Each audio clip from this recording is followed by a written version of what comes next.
Mr.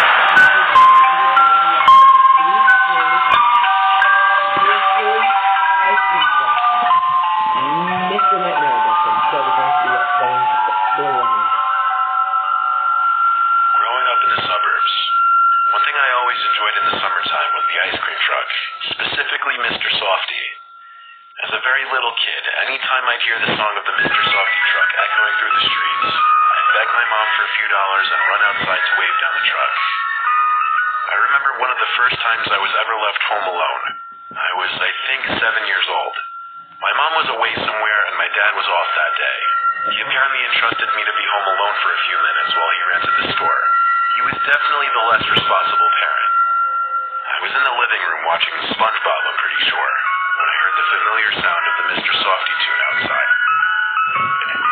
I rushed to the kitchen and climbed onto a chair to reach the little basket on the ledge that usually had stray dollars and coins inside. I grabbed a dollar bill and some coins. I couldn't tell you the exact amount, obviously. I ran outside to the street and waved the truck down just in time. It pulled over, and the oldish man came to the window asking what I wanted. When I asked for a specialty cone, he told me I was a little short with the money I had. I believe I told him. So far, hasn't really been the scariest story. So there's been 3. So I'm gonna say this one's gonna be around 4 minutes, same with the other 3. But let's see. Everything can always turn. I didn't have any more money because my parents weren't home. I distinctly remember him asking me, "You're home alone?" As if he were confirming it. I said yes, and he started acting all friendly and understanding. Bro, as soon as I say that, it just starts getting creepy. No way. He told me to come into the truck so that I could make my own ice cream cone. I stepped into the truck, and the man went and shut the door. He told me to help myself to whatever ice cream I wanted. He said he was going to show me how to be an ice cream man, and he went to the driver's seat of the truck and started driving us somewhere. My young, innocent self thought this was all super exciting. Yeah, but why would you get into the ice cream truck? Are you home alone, bro? You're not gonna be back in a few minutes. As I was pouring soft serve ice cream into a cone. But I finished that cone and then started wondering where we were going, as we had been driving for a while. I went to the front of the truck to ask him, and he asked me in a more stern voice than he'd been speaking in to please go stay in the back of the truck. I listened to him. My appetite for more ice cream was suddenly gone as I got more uncomfortable. We went from a busy main road to a quiet residential road. At some point, I noticed the ice cream truck's music wasn't playing, and he was driving rather fast. The truck finally stopped in front of some abandoned-looking building, and he asked me to come follow him outside to the building. But not before we heard a tapping on the door of the truck. I heard a familiar, concerned voice yelling through the crack of the door. The man opened the door, and my neighbor Margie walked into the truck. She saw me and came to grab me by the arm and pull me out of the truck. She told me to wait in her car while she ran back to yell at the man. I was extremely confused at first. The man in the ice cream truck sped off down the street. This was a time before cell phones. She couldn't just call 911 right away. She ran to the nearest house. At first I was confused, but obviously I know now she was asking for the owner's phone. She called 911. I'm sure she reported a suspicious ice cream truck and attempted kidnapping. I don't remember the rest, except telling Margie my story, her driving me home to be greeted by my dad and cop cars, and then being told to go inside after telling a couple police officers what happened. The exact ice cream truck was found. I'm not sure how they did it. Maybe by investigating street camera footage and getting the plate number. I was made to confirm the driver was in fact the man who took me into the truck. He was sentenced to prison. That's all my parents told me. I don't think they know his name. Either that or they didn't want to give it to me. Definitely not a memory I like thinking back on.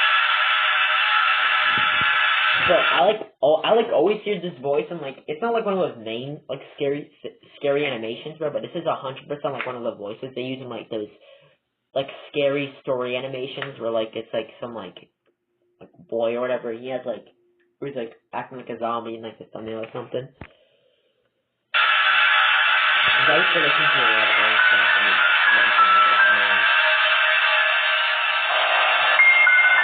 Up until I was 28, I used to live with my parents in Camden, Maine, a rural boat town. They were hardly ever home because of work and just traveling a lot, so I'd hold down the fort a lot. My parents' property is large and private, so when they weren't home, I'd often throw little parties. This was one of those nights. I had maybe 15 to 20 people over, and we all hung out in the backyard. It started around 6 p.m., and people started leaving around 11 p.m.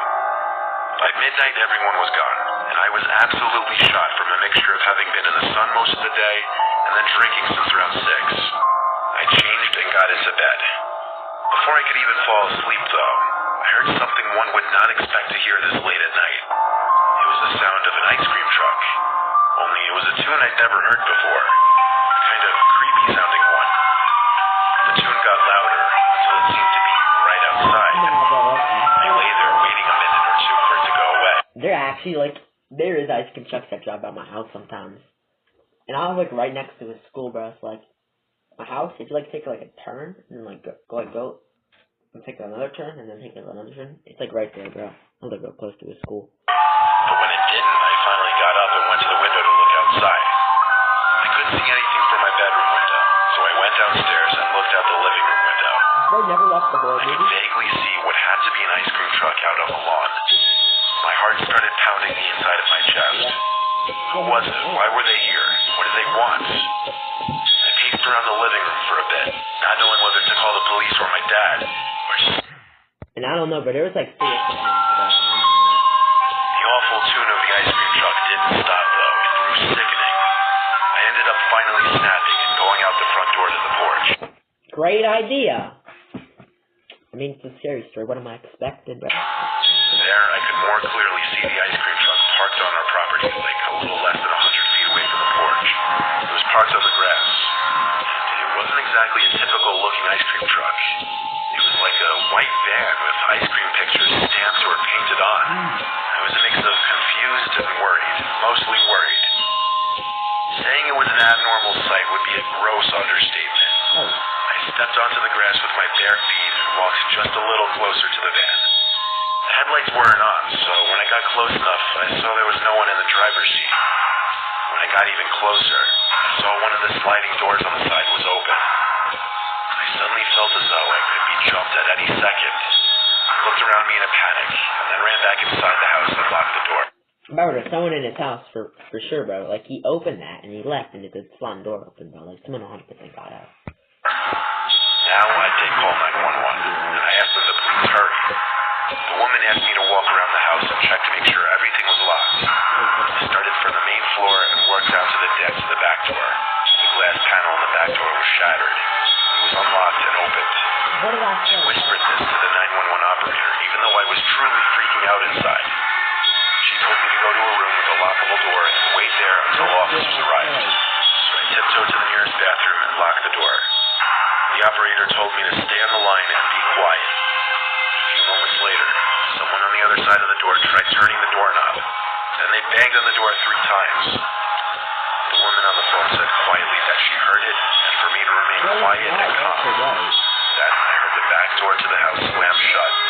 Half a minute later, the tune of the ice cream truck slowly faded away as the van was driven off. I told the woman, but she said to wait until officers arrived. They took a disgustingly long time to arrive. I was waiting in that bathroom for another 5 minutes. If they arrived in a timely manner, they could have caught whoever was... 5 minutes is not that long. If anything, but that's short as hell. Something to get to your house, but don't you live in, like, some suburb or something? ...at my parents' house. Instead, all that happened was I got a police report. My personal theory is the ice cream truck tune was supposed to be a distraction or something, while one of the people in it broke into the house, as I'm sure there were more than one person in that van. I'm happy this happened to me when I was 23 and not, say, 10 years old, because that would have traumatized me. This is like a good one already traumatized you?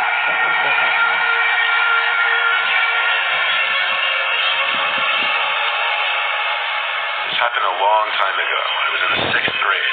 Just so y'all know, after this, I'm gonna do the, whatchamacallit, the arcade, 3 scary arcade stories. People used to call me Jimmy until around high school. Really? There was this ice cream truck that would always drive down my block once a day in the warmer months. The driver got to know me on a more personal level. He knew my name and I knew his, Bernard. I'd go outside for ice cream so often that he'd slow down or... Bernard. Oh yeah, guys. You know, my name is Bernard. How's it going?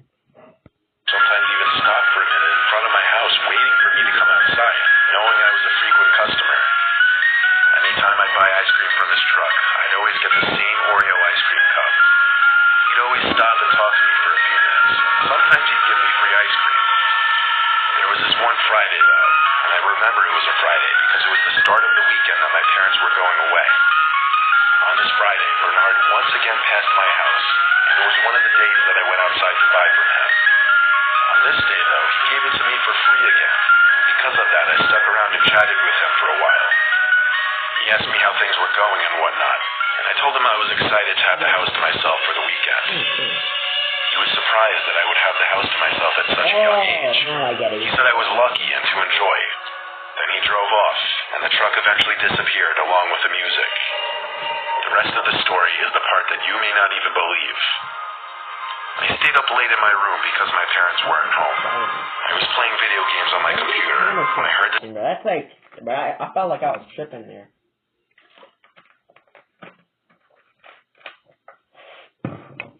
Let me get back. sound of Bernard's ice cream truck. It didn't start from the distance and slowly get louder. No, it literally seemed to turn on right outside my house. I went to my window and saw the truck right outside, playing the music at this late hour of the night, past midnight. It had to be Bernard, but what was he doing?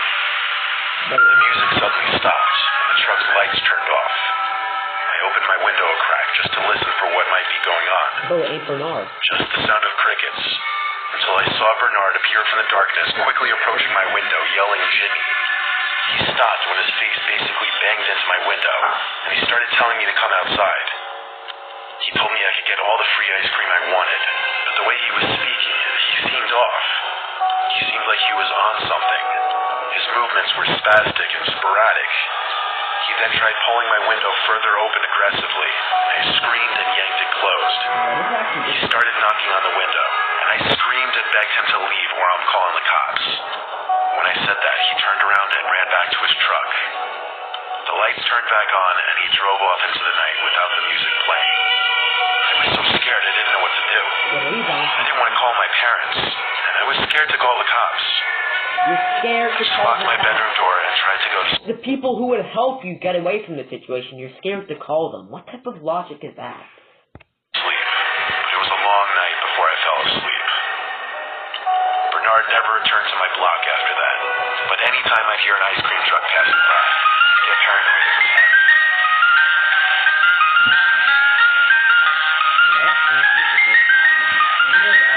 No. We're doing the arcade stores now. Oh wait, it has like vibes. This is one of those stories from my childhood that still just gives me the chills thinking back to it even today. It was October. Thing is, I could know some of these stories because back in the day, bro, I used to love watching Ding My Smith, and he like did like true scary story animations. We did like 50 of those, bro. Those were bangers. My family was on vacation to some family resort in Catskill, New York. It was kind of in the middle of nowhere, but there were a decent amount of other families at the resort. New York. There were a lot of kids. What do you mean New York? It must be me, bro. I swear, I thought New York was like a whole city, bro. I know it isn't, bro, but like this feels like it should all be cities, bro. It's not like a country shit, bro. I'm thinking about like Pennsylvania or something, because doesn't it literally mean like Wood City or something? I don't know. I remember the resort being surrounded by forest in all directions, but the actual resort grounds were fairly large. I was 8 years old. I was an awkward, shy kid for most of my childhood. I would follow the lead of my older brothers usually whenever in social settings. I'm the third child of 4. I have 3 brothers. During this vacation, my older brothers Eric and Josh were mostly hanging out amongst themselves since they're closer in age than I am with them. My little brother Craig was only 4, so he was constantly with my parents. When we weren't all together doing resort activities, everyone for the most part split up. My dad gave all of us money to play games at the arcade inside the activity hall building. My parents assumed I was with my older brothers at one point, but I was actually alone just exploring the resort grounds. I walked around the big cement pathway that looped around the entire resort. I passed by some families playing bocce ball, croquet, and other sports. I was partially looking for my brothers or just anything I could do by myself. I started exploring the inside of the activity hall building, and I found the arcade my dad was telling us about. It was actually a pretty impressively sized arcade. It had a bunch of pinball machines and all the standard classic arcade machines. At the time, most of the games were just a quarter to play. Space Invaders, bro. or whatever that's called, bro. Radiant, bro. I used to play that on my dad's phone, bro. That was a banger, bro. Like that boss. I don't know if y'all ever play Radiant, bro, but like, I remember my brother couldn't beat like that one, like the first boss, bro. I saw they use like those sneaking missiles. If you ever played Radiant, if you didn't, you probably wouldn't know. It's like I think a continuum of like Space Invaders or something. I don't know. So I looked around the room for a game I wanted to play, and I noticed in one corner of the room this door with this really fogged up looking square glass window in the middle. It was like a special kind of glass that was hard to see through. I thought I could see something through the glass, so I walked a little closer to the door to look through it better, and I saw this humanoid figure standing there, staring through the window. I looked at it for like 15 seconds and it wouldn't move. I could barely see the face of it through the weird glass. It might be an animatronic, but it's 100% an animatronic. Or it's just like a clown, or someone trying to act to be a clown. But it kind of looked like a Halloween prop. It was Halloween season after all, and so that's what I assumed it was. A decoration meant to scare the kids. I walked away to find a game, and ended up playing the Simpsons arcade game. The arcade machine was in the line of sight of that door though, and I couldn't help but keep looking over to it every few seconds, still seeing that blurred image of the figure on the other side of the door. If it was a decoration, it was doing its job and creeping me out. After I lost the game, I just had to go back over to the door and look through the glass again, this time putting my face basically right up to the glass. I saw the blurred face of the figure standing there. It was a man for sure. The neutral expression on the face suddenly changed to a smile, and I gasped in horror. It was a real person. I ran halfway out of the arcade, then stopped and turned around. The blurred figure on the other side of the door was gone. I slowly walked back to the door and opened it. I was brought into this dark hallway. It just had this liminal, unexplainable feeling inside of it, and I was creeped out. Wow, walking into the blurry door where there's a creepy man standing. What a good idea. You definitely won't get yourself hurt. I didn't see anyone in there, but it got so dark, mere feet away from the door, that for all I knew, there could have been someone hiding further down the hall. I went back through the arcade to where I came in from, and went straight back to our room and stayed there till my parents returned. I told them about it, and I'm sure they found it odd. That night, when we all had dinner together in the dining hall, something disturbing happened. I noticed a man sitting alone at one of the nearby tables. He was facing me and looking at me. He had a plate of food in front of him, but I don't remember seeing him eating. When he saw me look back at him, he smiled. Immediately, I thought back to the man I saw on the other side of the door. Even through that blurry glass, I felt like the face and smile matched. I quietly told my parents about the man, scared, and they looked back at the man, which caused him to stop looking over. My dad told me to just not look in that man's direction. Pretty soon the man got up and left, and he took one last look at me before he did. I tried my best to look away and pretend not to notice. That was the last time I saw that man on our trip. I think bro is a P3D though. So I'm not gonna. I look back on it and feel like he was most likely a predator. The way he just stood there still as a statue, watching me for so long. And then that creepy smile. If I'm right, I hope no children ever fell victim to him. Anonymous. Oh, people give these stories. I'm stupid. I once dealt with a very bad stalker situation as a male when I was 23. I had met this girl, Alyssa, who was 19. Bruh, of course she named Alyssa, bro. Like, it's like those ads you see. Come meet Alyssa at something near you. She is lonely. I actually slid in her DMs on Instagram and it went from there. Sorry. Because she had a lot of followers. We hung out only a few times, but she seemed extremely clingy very quickly, which was a major turnoff for me. I started hanging out with other girls. It kind of is a turnoff for me too, because, you know, last time that happened, that didn't end so well, bruh. And as I would get new followers, Alyssa actually texted me angrily about it, as if we were dating. She got mad at me for allegedly ignoring her texts, yet my followers...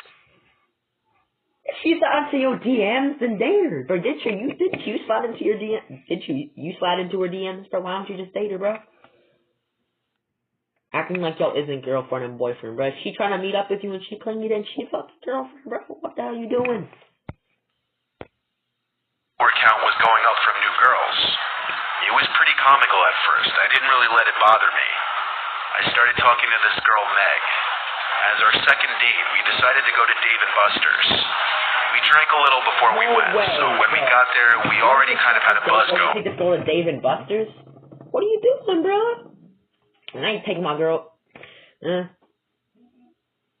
a second date at Dave & Buster's. It was like a restaurant, but you got the point. We were playing the Basketball Connect 4 game. That's when my phone kept going off in my pocket. After the timer on the game ended, I checked my phone, and I got 3 texts from a random number and a picture.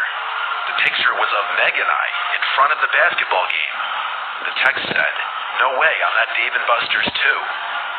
When I went to text back, I saw the text didn't come from another iPhone, so it most likely meant it was sent from some kind of burner number app. I looked in the direction from where the picture was taken. My first assumption was that it was going to be Alyssa, but she wasn't there. It was just a few other groups of people playing different games. I replied, "Who is this?" But there was no response. I showed Meg the text and picture, and she agreed it had to be a friend messing with me. We went across the place to a different game, and it happened again. A few minutes into playing this new game, I got a picture texted to me with both of our backs turned to the person taking the picture, and they were maybe like 50 feet away from us when it was taken. It looked blurry though, like it was zoomed in. This time they sent a text saying, "My favorite game, can you beat my high score, LOL." I told Meg to wait there as I walked to the area where the picture was taken from. I looked all around the immediate area, expecting to see Alyssa or honestly anyone I knew, but it was just a bunch of strangers. Some random lone guy playing some ticket jackpot game, this group of teenagers playing skee-ball. It was a normal scene. I replied to the text again asking, "Who is this?" Then I texted a few of my close friends a screenshot of the pictures, of course asking if it were any of them first. I believed them when they said it wasn't. It could have been anyone, but I did not see Alyssa in there. The person responded to my text, "Who do you think it is?" I said maybe we should go to Meg, and she agreed. We left the building and went to my car. I got a text from the number saying, "Why'd you leave?" I didn't respond. We went to a nearby bar to continue our date. What? And after that, Meg actually came home with me. How does Alyssa have his, location? That doesn't make no sense. If it is her, then how does she have a location? How does she have his location, bro? I ain't getting that far, bro. I don't even know how she got his location. She ain't got no Snapchat. So they on, just Instagram or something? Meg and I were in my room when I got a text again. It was from the same number, another text and picture. The text said, "What a lovely house, come outside," and the picture was of my house. Now this was a direct threat. This was not a joke anymore. I wasn't sure if whoever it was still outside my house or not, until I heard a window break from downstairs. I grabbed my Glock 19 from my nightstand and charged downstairs and out the front door. Glock 19, bro. Why do you say it like that? He's like, I grabbed my Glock 19. Spit on my drink, bro. I saw a big guy in front of the house with a big metal baseball bat in his hand. He was acting tough until he saw my gun. Then he dropped the bat and put his hands up. I yelled to Meg inside to call 911 as I had my gun pointed at the man. I recognized him to be one of the lone men at Dave & Buster's playing some ticket jackpot game, which now that I think about it, he was probably just pretending to be... There's another and, bro. Why? There's another one, bro. What the heck? Hold on, I gotta pause this to take a quick break. Playing. I asked him who he was and why he was following me. He immediately said that he was Alyssa's brother, and that basically he was trying to stick up for his sister. I yelled at him that there was nothing to stick up for. All I did was stop answering her. He claimed that Alyssa told him that I hit her, which I screamed at him that was complete bullshit. I only hung out with her a few times and lost interest. Whoa, bro, watch the language, bro. Who's gonna be watching this? I even went as far as to call them both batshit crazy, and he responded saying... I'm gonna have to skip this part, bro, if you don't stop swearing.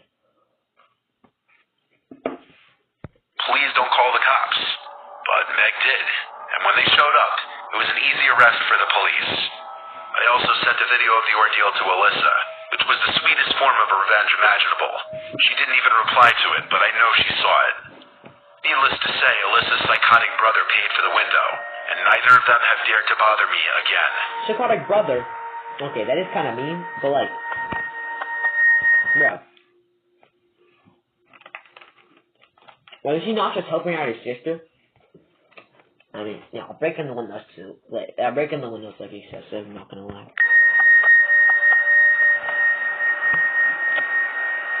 When I was a young kid, arcades were a lot more mainstream in society. Before everyone had smartphones and crazy advanced video games at home, going to the arcade was one of the most fun things you could do as a child.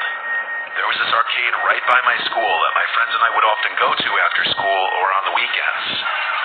One day I went there with my friend Connor right after school. It was kind of quiet there today because it was a stormy day and most kids probably just ran home or got picked up by their parents. So besides a few other kids, we had the place to ourselves. The usual age range of the people there was like 10 to upper teens. Connor and I were playing Street Fighter together when this older guy started watching us play.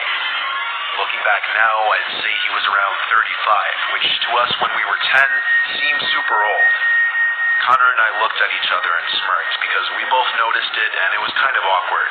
The man started commenting on the gameplay, like cheering us on and having remarks on basically any hits we landed on each other. At first, we laughed, I guess to be polite, thinking he was trying to be funny, but at a certain point it just got weird, like he didn't know when to stop and leave. He watched us play the entire match, and had he not been there, we would have... Sorry, bro. My little brother just scared me so bad.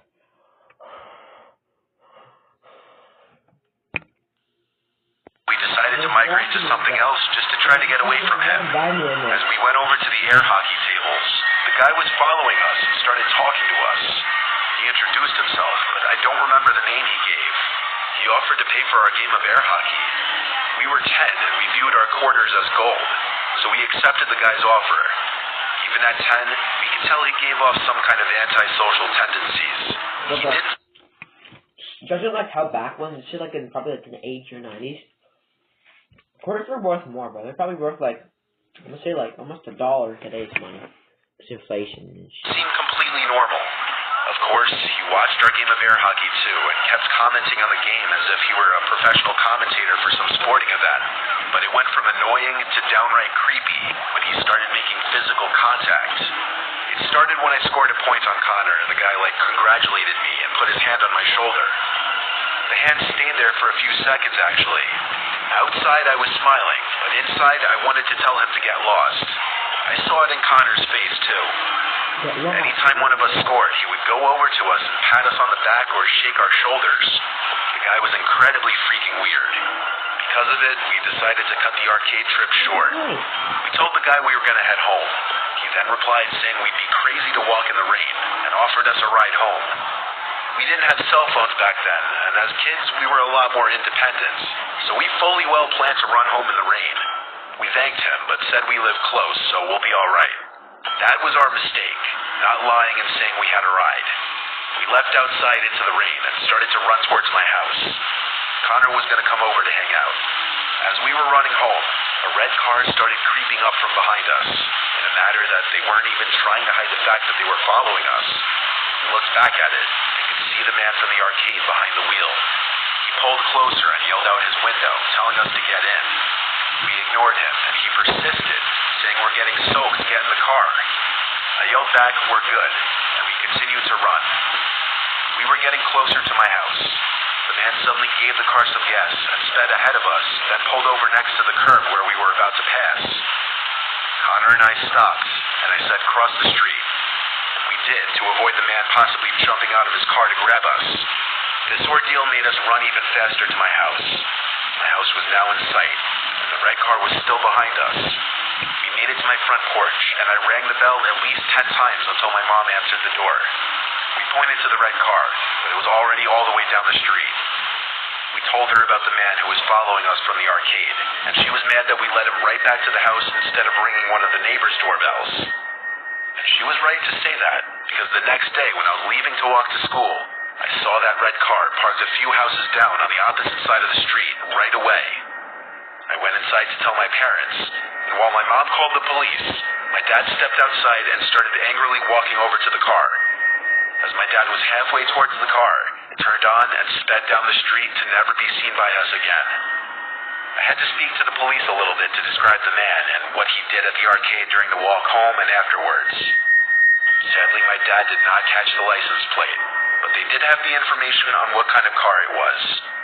Still, I don't think they ever found that guy. He was clearly sick in the head.